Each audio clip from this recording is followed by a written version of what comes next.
Now let's talk about those 16 steps I alluded to. Number 1, learn what not to open. You guys remember the prince giving you money, right? That was a while back, I don't know, about 2 or 3 years ago. Hey, the prince wants to give you his whole fortune. All you need is to give you your stuff and he'll wire transfer it, right? Don't open that one. If you didn't win a prize, don't open it. Verify it's not a phishing attack. Take that mouse. Go right over that link. Look to see if it's going to whatever it's supposed to have been coming from. If it's not, don't mess with it. This is so true even with business too, right? Don't accept flash drives from somebody else.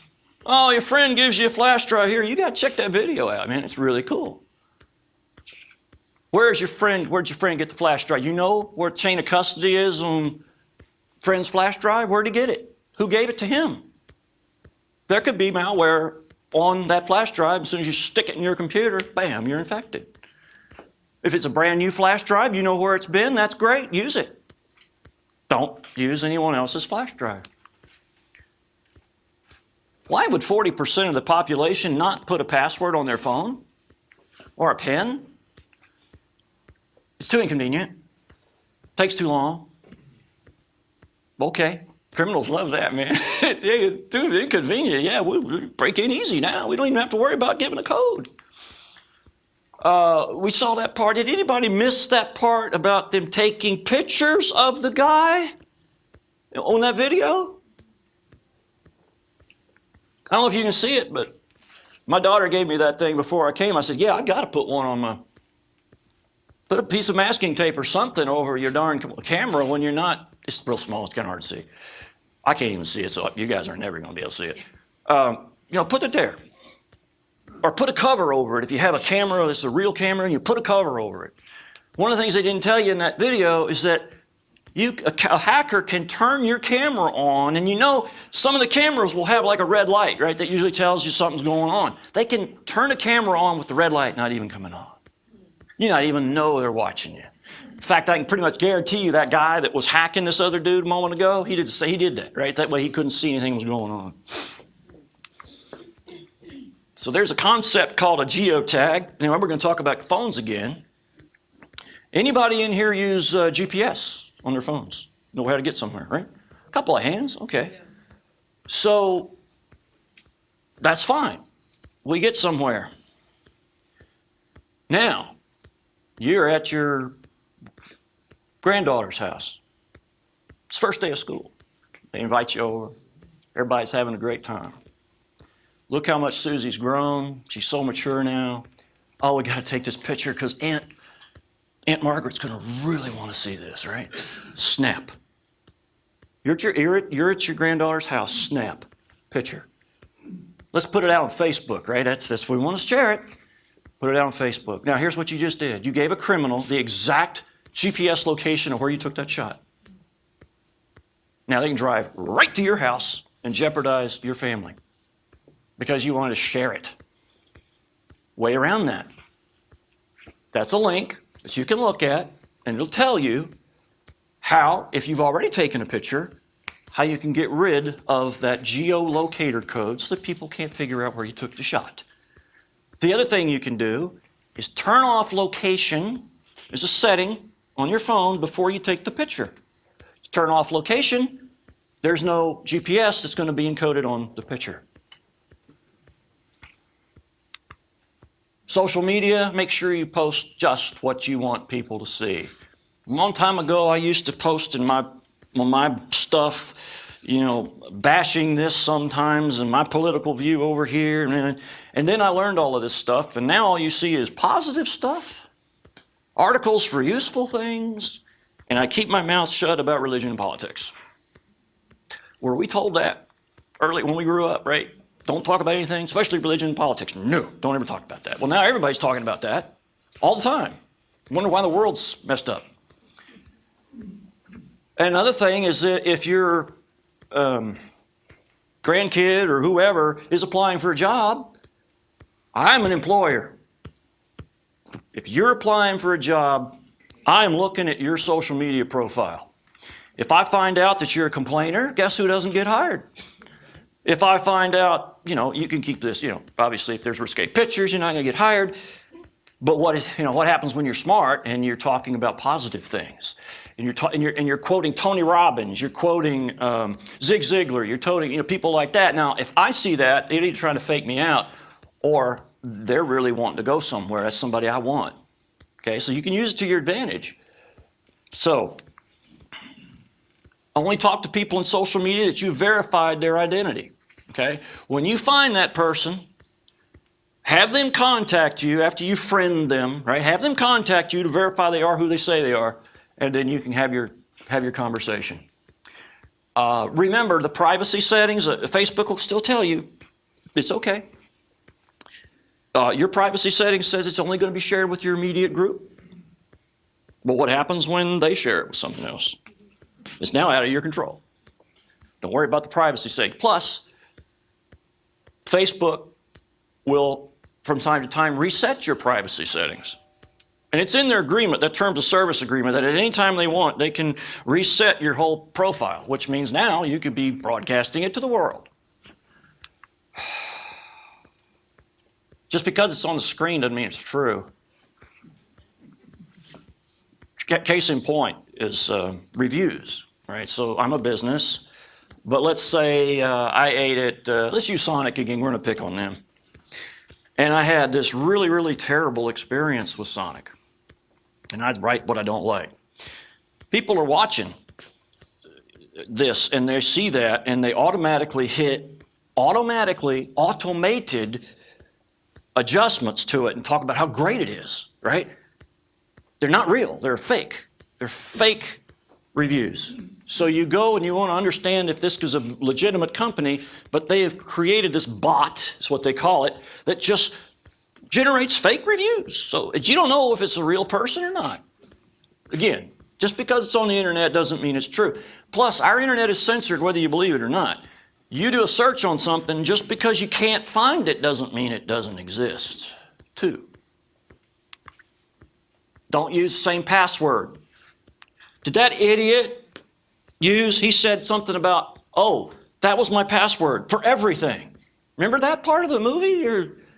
75% of us use the same password for the same thing. The second that the hacker figures out that password, now you're compromised. All of your things are compromised. On your computer, there's a firewall. A lot of people don't even have it. They don't have it even on. It's a good idea to have that on. It tries to keep bad things out. It tries. It's a piece. Now, this is really important. We talked about ransomware and how it can put you out of business, take care of everything. So you got the pictures of the grandkids, you got the movies, you got your financial information, important stuff, and you're backing it up using some service.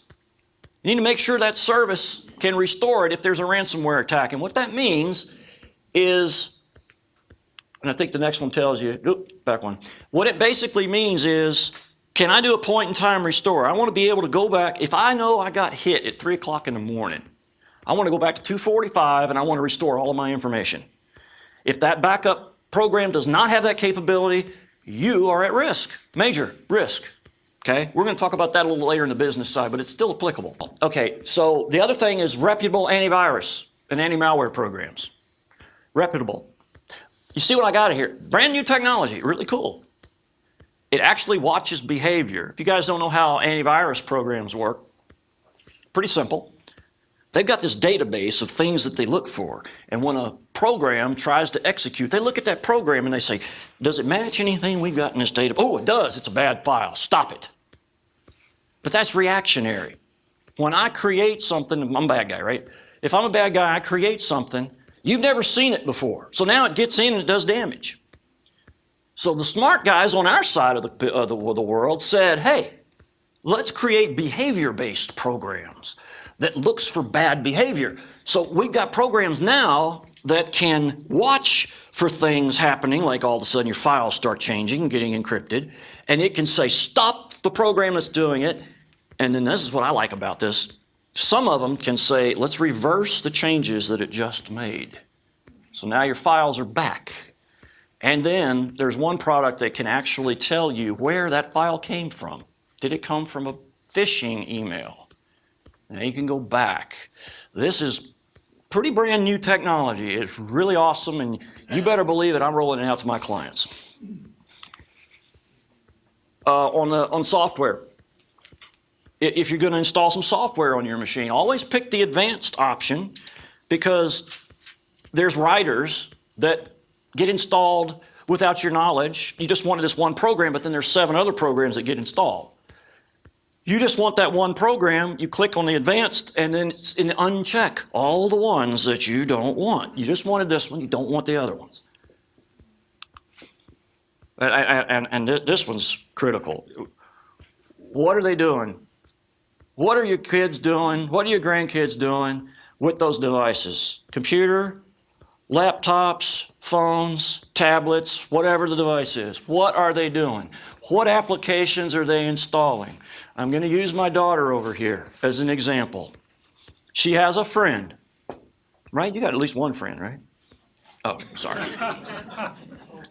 And she said, daughter, I'm not going to use her name. See, I'm like a security thing. I'm not telling you my daughter's name. She said, I love this application, daughter. Do you like, can we play it together? And she's like, well, let me talk with my dad first.